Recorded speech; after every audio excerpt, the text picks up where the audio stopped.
রাখি বন্ধন ভারতীয়দের মধ্যে একটি উৎসব।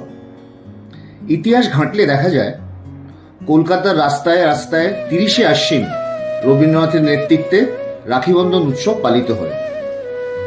তিন সাম্প্রদায়িকতা মেটাতে রবীন্দ্রনাথ জাতি ধর্ম নির্বিশেষে রাখি বন্ধন উৎসব প্রচলন করেন।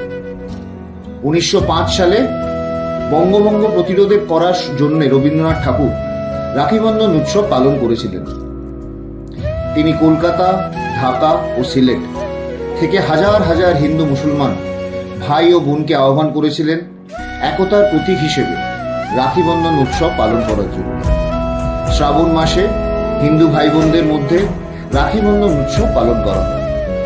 রবীন্দ্রনাথ হিন্দু মুসলিমদের মধ্যে ভ্রাতৃত্ববোধ জাগিয়ে তোলা এবং ব্রিটিশদের বঙ্গভঙ্গের বিরুদ্ধে প্রতিরোধ গড়ে তোলার জন্য সবাইকে রাখি বন্ধন উৎসব পালন করার জন্য আহ্বান করেন।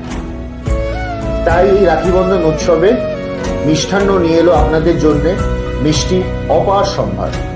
আজকেই আসুন, নিয়ে যান।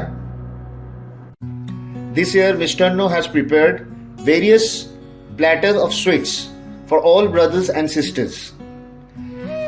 Our presence is there in Mukundapur, Santoshpur, South Inns Galleria, Goria, Kalikapur, Baroipur, Nayabad and Jagodol Kalitala.